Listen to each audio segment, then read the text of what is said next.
Well, hello everybody. It's been a while since we did a Fun Friday, and a while since we covered Dystopian Wars, but we're going to remedy both of those issues now, because as you might have guessed from the title, the British are here, or to be more precise, the British are here in my house. The British actually came out a little bit of a while ago with Battlefleet Britannia, as seen here, which included, as you might notice, a battleship, but I didn't get the chance to paint up those models, although I will be painting those up in the next few weeks. You might see those at some point in the future.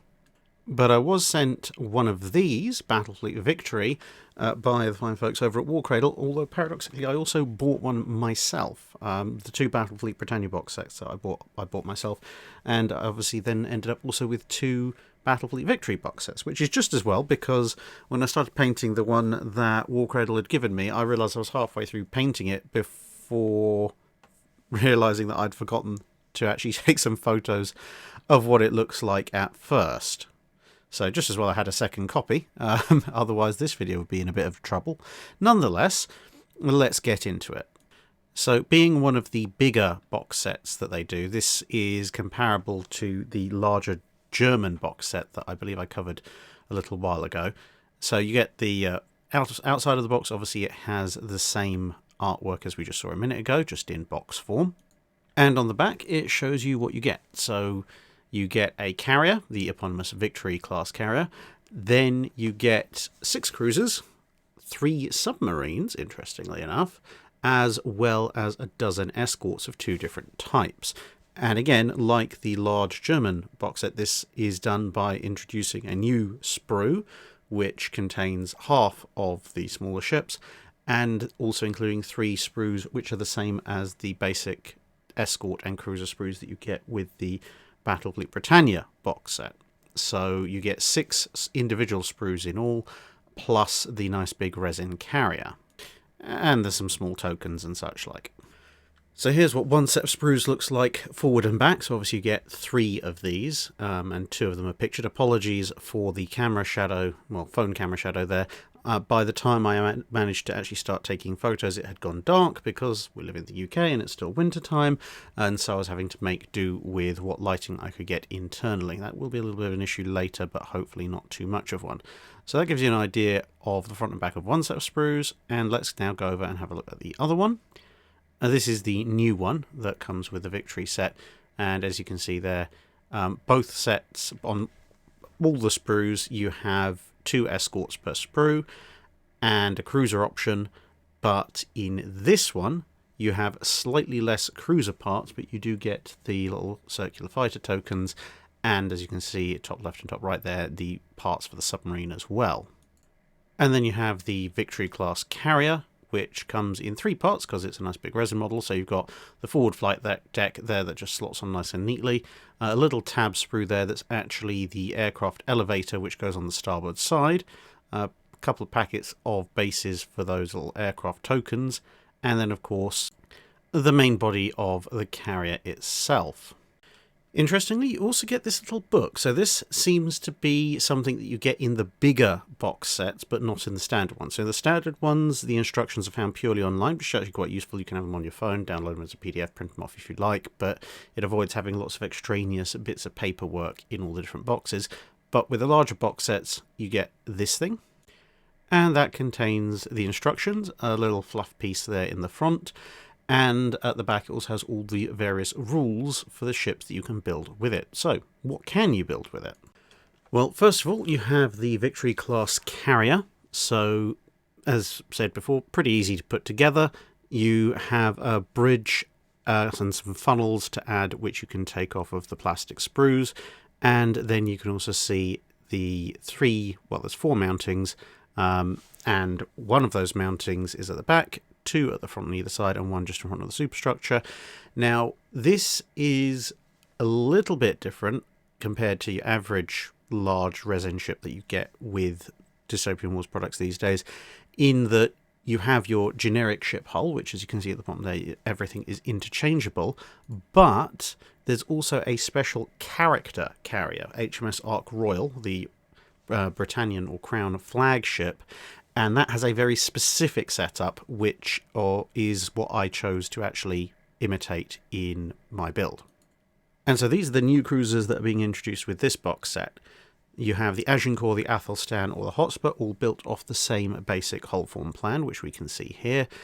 And this has one little variant here. As you can see, if you want to build an Agincourt class cruiser, you flip section 3 up so it has the little turret facing upwards. And if you're building an Athelstan or a Hotspur, you flip it upside down and just have plain deck showing. Now, I will say, it's not strictly speaking the easiest of things to put together, these Britannian cruisers, but this basic hull element is pretty easy to put together. I would advise doing it from front to back. So start off with your stern plate, add your 2 stern side sections, and then you'll find that the 2 middle sections, which have these gun batteries running along the edges, 4 and 5, they actually fit quite neatly and solidly into the recesses left for them in the stern section, so you don't end up with them splaying outwards or inwards. They do actually align pretty straight. And then you can put the bow on, make sure it's all fitted together, and then put the bow plate on. So that's all well and good.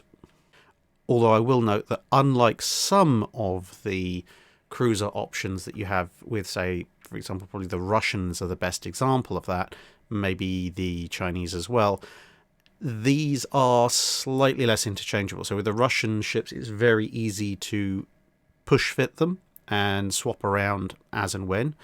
Just build all the various bow and stern sections. With the British, you pretty much have to decide which hull you're going with. Although I think they make up for it in having slightly wider variety, at least as far as I can see. Now, this is where the slightly more complex build elements kick in. So this is the Agincourt. It's a bombardment cruiser. It has a socking great quad-barrel howitzer. So for those naval aficionados of you, you might recognise this is basically a fixed gun monitor. Although they call it a bombardment cruiser because there is also a monitor and it's a bit smaller. So this is giant siege gun gone to war. And then if you don't like enemy aircraft in the sky, you can build the Athelstan flak cruiser, which in some ways reminds me of one of those LCTs or LCMs that they converted for D-Day and the landings in the Pacific in World War II, and just mounted endless amounts of rocket batteries on them, except this time they're fixed flat cannons. So I guess you have to aim the entire ship, but that's a lot of big guns to be pointing at aircraft, and airships as well, because remember, Dystopian Wars involves some pretty outlandishly sized airships and aircraft. And then you have, from the cruiser element of the Crown Support Squadron sprues, the Hotspur class carrier, which is the quickest and easiest one to build because it's just a flight deck with 4 bits stuck on top. And, well, pretty much does what it says on the tin. It's a little aircraft carrier, which I guess complements the really big carrier that comes with the box set. And now over to the Frontline Squadron's sprues. So these are the same cruiser sprues as I mentioned that you would get with the Britannia box set, the small one with the battleship. And, well, we have up here first the Lancelot heavy cruiser. So this has a little turret up front and then 2 interchangeable gun mountings. The British guns, you can have either a triple barrel heavy gun turret, a single barrel heavy torpedo turret, or 2 triple barrel, I guess, heavy rocket battery launcher type thing, which you can then obviously have one of fore, one of aft. And as with all the British cruisers that you get with this box set and indeed across the range, and in keeping with previous Dystopian Wars models, you have a nice battery of casement guns down either side as well. Now, if you want a slightly different variant, you can basically build the same ship, but with the amidship section replaced with a little bit of a larger bridge, and this will give you the Sabre class command cruiser. So it has a slightly different points cost, slightly different benefits. And then you have the Albion class cruiser, which still has a pair of fore and aft mounts for your heavy turrets, but it has a slightly shorter bow, so it doesn't have that additional little turret that the Lancelot does. And then you have the Bedivere class monitor, which is basically an Albion, just with a shorter stern as well as a shorter bow, so it only has a single heavy mount forward, but costs less. And then you've got the kind of in-between option, the Picton class light cruiser. So this still has the short stern, but it reintroduces the longer bow that you see on the command and heavy cruisers. So you have your interchangeable heavy mount forward plus the little standardized turret as well. Now, whilst the cruisers can be a little fiddly to put together in terms of their superstructure, I must admit, especially the Athelstan, the flat cruiser, can be a bit of a pig to get up to align properly. It's not the worst shipbuilding experience I've had, but I would say, at least for cruisers, when it comes to doing the superstructure, some of the other Dystopian Wars ranges are a little less frustrating. But then again, you have, 8 different cruiser variants here, so you're exchanging variety for build time. Now, the thing that's been appearing on your screen at the moment is obviously the Escort, or one of the 2 pairs of Escorts that you get. And this is again from the Frontline Squadron sprue, so this is the one that you'd have already if you have the Britannia Battlefleet. The Caliburn class frigate, which just has a nice single turret forward and some casement guns left and right. So pretty nice and simple, and thankfully incredibly easy to put together. And then the new stuff you get. So this comes with the support squadrons sprue. So each sprue comes with a pair of Excalibur class heavy destroyers, which are basically just like the Caliburn, except you also have a rear fixed turret as well as just a forward one. And as you might note, they also have the casement guns there. Pretty much every British ship has forward-firing torpedo launchers at some point, with the exception of the Caliburn, the absolute smallest of the frigates. But the heavy destroyer does have a pair of torpedo tubes. And then at the bottom, you notice the Morgana class assault submarine. And assault very, very much by name and by nature. It's got 4 torpedo launchers on the forward fin there, but yes, you are correct. If your eyes do not deceive you, mounted down the spine is a socking grey ship-sized chainsaw. I do so love the Dystopian Wars aesthetic, and especially the British subs. I'm very glad to see they ported this over from the Spartan Games era Dystopian Wars at British subs, who were rather famous, at least in my mind, for having chainsaws attached to practically everything.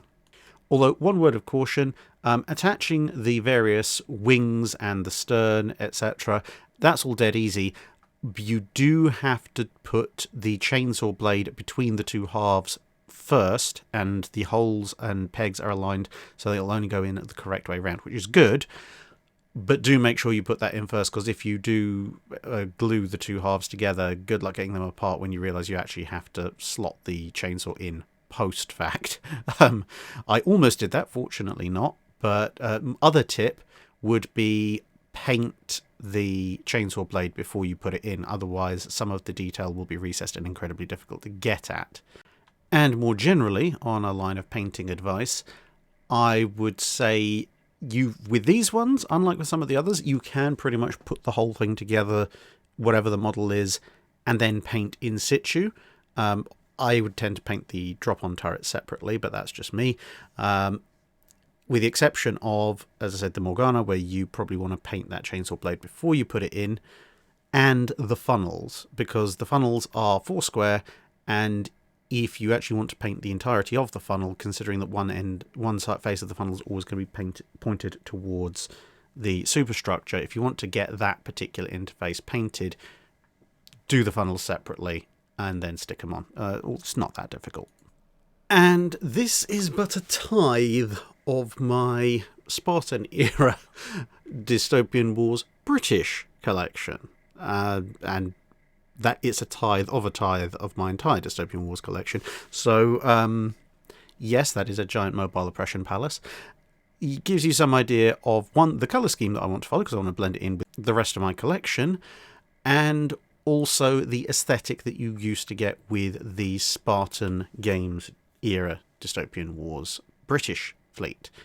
And that is, of course, quite important if you happen to be a collector of the previous iteration of Dystopian Wars, because obviously you do want to see, does the aesthetic match up? We've seen that in a few of the other videos that I've done about Dystopian Wars, and the Warcradle aesthetic matches up much more closely with some than with others. I think probably the single closest match so far has probably been the Russian stuff. The Antarctican and Chinese stuff, not quite so bad. The newer Japanese stuff also doesn't look quite so bad. The German stuff is quite a difference, but there are ways to work around that, again, as highlighted in the video. But as to how these will compare is going to be very interesting, because the British were one of the original Spartan Games factions, so some of the design iteration changes that perhaps push some stuff more towards what was going to be the final game aesthetic, and thus has been mostly taken up by Warcradle. Well, the British were one of the nations that was about as far from it as possible, although they did have a bunch of late era releases which do push a lot closer to what we have at the moment. Anyway, here's what I built. Didn't build all of the escorts or all of the subs, but to be honest, I'm recording this about 45 minutes before the video's going up. I basically ran out of time, but I did build 6 cruisers, 2 each of the escorts, and 1 of the subs, plus of course the carrier, the Victory class carrier, configured as HMS Ark Royal. Yes, there is a slight colour shift filter on this, but that's because the only place I could take the photos, again because it was dark, was in my kitchen, and my kitchen has wonderful yellow lights, which mean you don't get harsh burn on your eyes, but it also meant that everything looked a horrible sickly shade of yellow. So I've done my best to colour correct to something approximating what they actually look like, and we'll see a few more photos I took elsewhere later. I will be finishing off the sprue builds later on. So you can see I have copied my previous British colour scheme, so that's black hull, copper on these nice long engine pods down the side, dark brown decking, white washed with Nuln oil for the superstructure, brass for the funnels and the generators, and in this case the scroll work. There wasn't so much scroll work on the Spartan stuff except for the later stuff, but where the scroll work exists it is brass, and a dull metal colour for gun barrels. And yes, those of you who may have spotted the obvious inspiration, it was kind of inspired by the late 19th century British Royal Navy colour scheme, with a few minor changes that I made. The other thing, of course, is, as you can tell, I highlighted some of the edging in white, in bright white, after I'd done the overall Nuln oil wash, because, of course, Nuln oil is liquid skill. You might notice, if you're watching this in high res, that some of those highlighted white areas look a little bit gummy. Unfortunately, that turned out to be the only pure white I had, because this tells you how long I've been doing this. My original white that I used on the Spartan era stuff was Games Workshop Ceramite white, which was actually white, and I got midway through painting this lot and I noticed something was off. It didn't quite match the original white colour that I had, and I thought, this is weird, why is this happening? And it turns out that Games Workshop have replaced Ceramite white with Corax white, which isn't white, it is in fact a light grey. Yeah, thanks for that. Try labelling it Corax Very Light Grey next time. It isn't white. I hate you. Yes, I understand the layer White Scar does exist, and that is actually a pure white, but it's also incredibly runny, and sorry, Duncan Rhodes, I don't have the time to do 1,000,000,001 thin coats.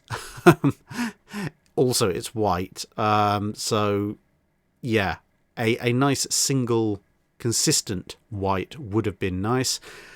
Couldn't have that, unfortunately. The Ceramite white that I did have is years old and had gone solid, as they do.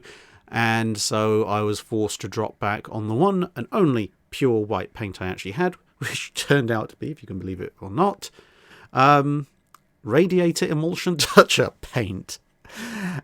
So yeah, that's why some of those bright white lines might look a little gummy at very, very close inspection. Although, to be fair, they don't look too bad at distance. Now, one of the rather unfortunate things it's difficult to photograph with the big carrier is it actually has a really wonderful, I think, bow ornament. except you can't see it because of the overhang forward flight deck, unless you look right underneath it, or you take that forward bit off, because it slots in so nice and neatly. I didn't even bother gluing it down. So yeah, you can look at it if you look closely from underneath, or you take the thing off. But I wasn't going to do that because that's going to expose a whole load of unpainted resin, which isn't very attractive. I kind of tried with this shot, but again, the shadows meant you just see a little bit of it poking out there. Now, as I said, the aesthetic of the older British stuff compared to the new British stuff, how does that match up if you happen to be a collector of both like myself? Well, we'll have a look in a minute, but before we do, I will note one major difference, which is that the edges of the ships, which have been maintained, to be fair, so I do approve of that. However, I think in part because it's been done in plastic as opposed to the old stuff in resin, the lines are a bit thicker, so the edges, so the bright white that I use does show up a little bit more, but it's not too bad. Now, size-wise, I was a little bit worried at first because, as I said, the British were some of the earliest models that Spartan Games came out with, and a lot of the early Spartan Games models were very small, and the new British stuff from Warcradle did feel a little large. So I went and got a range of the older stuff and interspersed it with the new stuff, and I was actually pleasantly surprised, because over there on the left, the old attacker class is one of, if not the smallest British ships in the game. I think there's a corvette in the old Spartan range, and it's pretty small generally for a Dystopian Wars model. And as you can see, actually, the good old Caliburn there is not a tremendous amount larger. And then you've got alternating along there, you've got another Spartan era Escort, which is just a fraction larger than a Caliburn. And then you've got the largest Escort, I think that's an Orion from the Spartan range. It's the second from the right, bracketed by a pair of the Excaliburs. And actually, the range, the size range is pretty much spot on. So I'm actually very pleased with that. And as you can see, the general aesthetic has been maintained. Probably the single biggest departure from the aesthetic is actually the funnel shapes. The British in Spartan's era had these thin cylindrical funnels, and now they have these rather large square funnels. The Hotspur, the carrier variant of the cruiser, actually fits in pretty well with the lighter carriers. So there's a Regent there, and I forget the name of the other one. But as you can see, both aesthetics-wise and size-wise, actually matches in pretty darn well. Again, the differences between plastic and resin showing with a slightly greater amount of detail on the resin models on the engine pods, but you can see the common heritage of the engine pods, and that does make me very happy because it was a very, very distinctive marker of the old British models. And then the carriers. So the new Victory is considerably larger than the old Avenger, which was literally 2 ruler-class battleship hulls. As in, I swear, literally. If you didn't want to build them as a carrier and you had some spare turrets, you could just turn them into a pair of ruler-class battleships. But if you did put the carrier superstructure on, you got the thing on the right.